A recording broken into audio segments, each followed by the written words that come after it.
जी, अस्सलाम वालेकुम स्टूडेंट्स, उम्मीद है सब ठीक ठाक होंगे। अच्छा, आज हम लोग अपने ऑनलाइन लेक्चर का शुरुआत करने लगे हैं और हम पढ़ने जा रहे हैं टॉपिक 8.4 फ्रॉम चैप्टर 8, जिसका नाम है जी principle of superposition. Principle of superposition basically क्या है, वो ये बताता है कि आपके पास मिसाल के तौर पर हम कहते हैं कि आपके पास है एक वेव ए, और उसका अगर किसी तरीके से उसका आमना सामना हो जाता है एक और वेव के साथ, उसको हम कह देते हैं वेव बी। तो जब वो आपस में दोनों टकराएंगी तो कैसे वो दोनों क्या बिहेवियर शो करेंगी। बेसिकली इन दोनों के टकराने को हम कहते हैं कि ये दोनों वेव सुपर इम्पोज हो गई हैं। ठीक है जी, हम कहते हैं सुपर इम्पोज हो गई, ठीक है, या सुपर पोज हो गई हैं। ठीक है, अच्छा, सुपर इम्पोज हो जाना या सुपर पोज हो जाने को हम कहेंगे जब दोनों वेव्स टकराएंगी और आपस में मिलेंगे, तो हम इसे कहेंगे प्रिंसिपल ऑफ सुपरपोजिशन।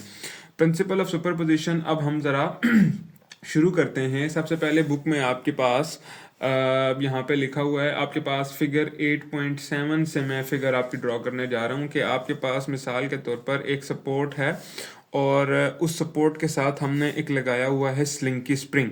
ठीक है जी, ये मैं स्लिंकी स्प्रिंग ड्रॉ कर रहा हूँ। ठीक है, अच्छा, स्लिंकी स्प्रिंग लगाया हुआ है और हम उस स्लिंकी स्प्रिंग को क्या करते हैं कि मिसाल के तौर पर हमें पता है, हमें इस चैप्टर में पीछे पढ़ के आ चुके हैं कि जब आप एक साइड से स्प्रिंग को जर्क देंगे तो ये इसमें एक वेव पैदा करेगा जो कि ट्रैवल करते करते इस साइड पे आ जाएगी। ठीक है, अच्छा, अब हम लोग ऐसा करें, कुछ ऐसी सूरत हाल करें कि हम लोग स्प्रिंग को इस साइड से जर्क तो दें ही दें, लेकिन आपके पास कुछ इस तरीके से जर्क दें कि आपके पास सिर्फ हम लोग एक साइड से ना जर्क दें बल्कि दूसरी साइड से भी जर्क दे दें।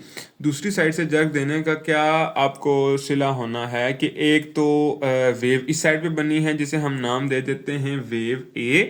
ठीक है, और एक ही साइड पे जो हमने जर्क दिया है इस पे वहाँ पे भी एक वेव बनेगी जिसे हम नाम दे देते हैं वेव बी का। ठीक है, अब इस वेव को हम लोग जब जर्क देंगे तो हम लोग उसको इस तरीके से जर्क देंगे कि ये इस तरफ ट्रैवल करे, जब इस वेव को हम जर्क देंगे हम कहेंगे ये इस तरीके से ट्रैवल करे। ठीक है, अच्छा, अब दोनों ही ऑपोजिट डायरेक्शन में ट्रैवल करेंगी और यहाँ कहीं मिड में आके एक दूसरे से मीट अप करेंगी।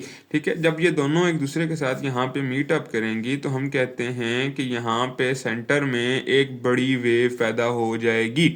ठीक है, एक बड़ी वेव पैदा हो जाएगी। अच्छा, ये बड़ी वेव जो है आपके पास बेसिकली हम इसे नाम दे देते हैं आर का नाम दे देते हैं। ठीक है, आर का नाम हमने से क्यों दिया, आर फॉर रिजल्टेंट। ठीक है, आर फॉर रिजल्टेंट। और ये रिजल्टेंट वेव कितनी होगी, हम कहते हैं अगर वेव ए का डिस्प्लेसमेंट जो होगी और वेव बी की जो डिस्प्लेसमेंट होगी उन दोनों का अगर सम कर दें तो हमारे पास बन जाएगा रिजल्टेंट का डिस्प्लेसमेंट। ठीक है जी, अच्छा, अब हमने एक बात इस्टेब्लिश कर ली कि जब आपके पास दो वेव्स एक दूसरे के साथ टकराएंगी तो आपके पास वो दोनों सुपरपोज हो जाएंगी। जब सुपरपोज होंगी तो वो एक प्रिंसिपल है जिसके थ्रू सुपरपोज होती हैं, हम उसे कहते हैं जी प्रिंसिपल ऑफ सुपरपोजिशन। प्रिंसिपल मतलब उसूल, सुपरपोजिशन का उसूल। अच्छा, अब हम आगे बात कर लेते हैं बुक में नेक्स्ट आपके पास जो डायग्राम्स बनी हुई हैं उनके जरिए हम एक्सप्लेन करते हैं इस बात को। हम कहते हैं मिसाल के तौर पर, अब हम लोग ये स्लिंकी से बाहर निकल जाते हैं, हम लोग एक अलग से हम लोग वेव ड्रॉ कर लेते हैं। हम कहते हैं से this wave is called wave one या वेव ए। हम कहते हैं वेव ए, जिस हम पहले से बात स्टैब्लिश हमने की, हम कहते हैं ये वेव है जी आपके पास वेव ए, और आपके पास एक और वेव आ जाती है जिसमें जिसके साथ हम दूसरी वेव को सुपर इम्पोज कराना चाह रहे हैं, सुपरपोज कराना चाह रहे हैं, वो हम कहते हैं जी ये है जी वेव बी। अच्छा जी, ये वेव ए आ गई और ये वेव बी आ गई। जब हम इन दोनों वेव्स को सुपरपोज करवाएंगे तो आपके पास एक रिजल्टेंट वेव बनेगा। हमने अभी ये बात स्टैब्लिश कर ली ऊपर। अच्छा, जो रिजल्टेंट वेव बनेगा वो हम कहते हैं इन दोनों के डिस्प्लेसमेंट का सम बनेगा। उन दोनों के डिस्प्लेसमेंट का सम कैसे बनेगा कि अगर हम कहते हैं इसकी डिस्प्लेसमेंट है, मिसाल के तौर पर इसका डिस्प्लेसमेंट है वेव की y1 एम्पलीट्यूड बेसिकली, ठीक है, और इसका है जी y2।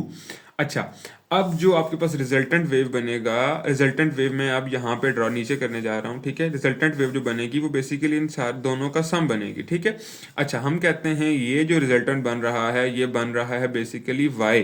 ठीक है, y क्या है, y is equal to y1 plus y2 है। ठीक है जी। अच्छा जी, मतलब कि दोनों वेव का अगर सम कर देंगे हमारे पास क्या बन जाएगी, रिजल्टेंट वेव बन जाएगा। दोनों वेव्स का हम लोग बेसिकली डिस्प्लेसमेंट जमा कर रहे हैं, ठीक है। अच्छा, अब आपके पास ये आ गया जी प्रिंसिपल सुपरपोजिशन। इसी तरह अगर आपके पास एक और वेव है, ठीक है, हम कहते हैं एक ये वेव है, ठीक है, ए, और से this wave is called wave B, जो बिल्कुल इसी तरह की है लेकिन इसका उलट है, ठीक है जी, इसका उलट है, ठीक है। हम कहते हैं इस वेव की डिस्प्लेसमेंट है जी y1, इस वेव की डिस्प्लेसमेंट है जी आपके पास हम कहते हैं y2, ठीक है। इसकी y1, इसकी y2 आ गई। अच्छा जी, अब हम कहते हैं कि यहाँ पे अगर हम लोग जब इन दोनों वेव्स आपस में टकराएंगे तो जो रिजल्टेंट बनेगा वो वेव, पहले तो उन्होंने आर्जी तौर पे इस तरीके से वेव बनाई हुई है, ठीक है, यूं करके वेव बनाई हुई है, और फिर इसी तरह बिल्कुल इन दोनों को मिला के ये यूं कुछ करके बनाई हुई है, ठीक है। अब ये दोनों जो है एक दूसरे के बेसिकली ये वाला क्रस्ट और इस ट्रफ को कैंसिल कर देगा, ये वाला क्रस्ट इस ट्रफ को कैंसिल कर देगा, जो बेसिकली रिजल्टेंट बनाएगा वो ये बनाएगा कि बिल्कुल स्ट्रेट वेव बनेगी, ठीक है जी। रिजल्टेंट वेव जो होगा उसका डिस्प्लेसमेंट होगी जीरो, हम कहेंगे y इज इक्वल टू आ गया जीरो। अच्छा जी, यहाँ से हमने क्या बात इस्टेब्लिश कर ली कि प्रिंसिपल ऑफ सुपरपोजिशन कहता है कि हम अगर दो वेव्स आपस में सुपरपोज होती हैं, अगर हम उन दोनों के एम्पलीट्यूड को ऐड ऑन कर लें तो हमारे पास बन जाएगा जो रिजल्टेंट वेव है उसका एम्पलीट्यूड बन जाएगा। बेसिकली हमारे पास y अगर रिजल्टेंट वेव है, हमारे पास y1 प्लस y2 कर लें तो आपके पास क्या बन जाना है, प्रिंसिपल सुपरपोजिशन बन जाना है। बिल्कुल इसी तरह अगर आपके पास n नंबर ऑफ वेव्स हैं, ठीक है, in case of n number of waves, हम कहते हैं n वेव्स हैं आपके पास, तो अब जो रिजल्टेंट आना है आपके पास वो क्या आना है, वो आ जाना है y is equal to y1 plus y2 plus up to yn, ठीक है जी। अच्छा अच्छा जी, अब हमने यहाँ पे एक डेफिनेशन इस्टेब्लिश कर ली, और डेफिनेशन क्या कहती है कि हम कहते हैं कि अगर दो वेव्स उसमें टकराई और इसको वो सुपरपोज होंगी, और सुपरपोज इस तरीके से होंगी कि वो आपस में एक दूसरे के एम्पलीट्यूड को, सॉरी, डिस्प्लेसमेंट को ऐड करेंगे, ठीक है जी। अच्छा जी, हम कहते हैं अब इसके इंग्लिश में इसको किस तरह से लिखेंगे कि व्हेन टू और मोर वेव्स क्रॉस ईच अदर, ठीक है, उसके बाद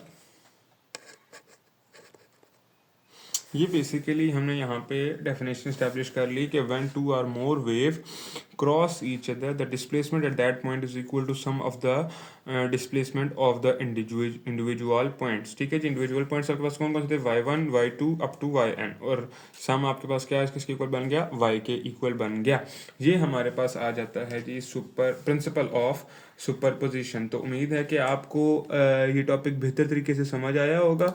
अब हम लोग नेक्स्ट टॉपिक पे मूव करेंगे और उसमें हम लोग देखेंगे, नेक्स्ट आपके पास हैं बेसिकली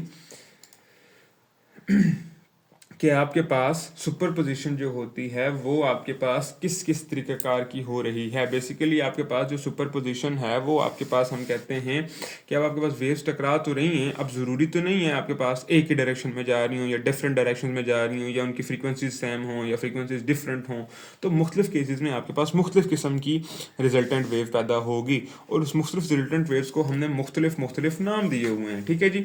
सबसे पहली आ जाती है आपके पास, ठीक है जी, सबसे पहली आ जाती है आपके पास हमारे पास जिसमें आपके पास सेम फ्रीक्वेंसी होगी, जब दो वेव्स आपस में टकराएं जिनकी आपस में सेम फ्रीक्वेंसी हो, ठीक है, और सेम डायरेक्शन में मूव कर रहे हों, ठीक है। जब सेम डायरेक्शन में मूव कर रहे हों तो हम कहेंगे उस केस में आपके पास जो फिनोमिना होगा प्रिंसिपल ऑफ सुपरपोजिशन का, हम उसे नाम दे देंगे इंटरफेरेंस का, ठीक है। इंटरफेरेंस का फिनोमिना जब सेम फ्रीक्वेंसी और सेम डायरेक्शन में मूव कर रहे होंगे हम कहते हैं वो फिनोमिना आ गया इंटरफेरेंस का फिनोमिना आ गया, ठीक है।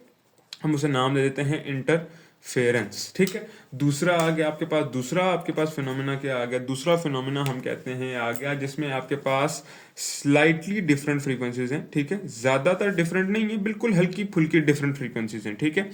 जैसे कि आपके पास एक को वेव आ गई 10 हर्ट्ज़ की और एक आ गई 12 हर्ट्ज़ की, या एक आ गई 15 हर्ट्ज़ की और एक आ जाएगी 14 या 13 हर्ट्ज़ की, ठीक है, स्लाइटली डिफरेंट फ्रीक्वेंसीज, ठीक है।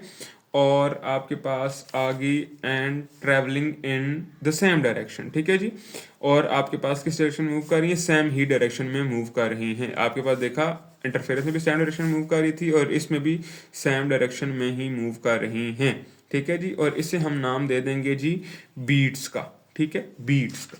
अच्छा जी, उसके बाद आपके पास तीसरी चीज़ आ जाती है, वो है, हम उसे नाम देते हैं बेसिकली स्टेशनरी वेव्स का। वो है आपके पास two waves of equal frequency, ठीक है जी, जिसमें आपके पास जितनी वेव्स हैं, दो वेव्स हैं जो आपस में टकरा रही हैं, उनकी फ्रीक्वेंसी बिल्कुल इक्वल होनी चाहिए, ठीक है, और आपके पास उनकी जो डायरेक्शन होनी चाहिए वो ऑपोजिट होनी चाहिए, ठीक है जी, ऑपोजिट डायरेक्शन ऑफ ट्रैवल होना चाहिए, ठीक है।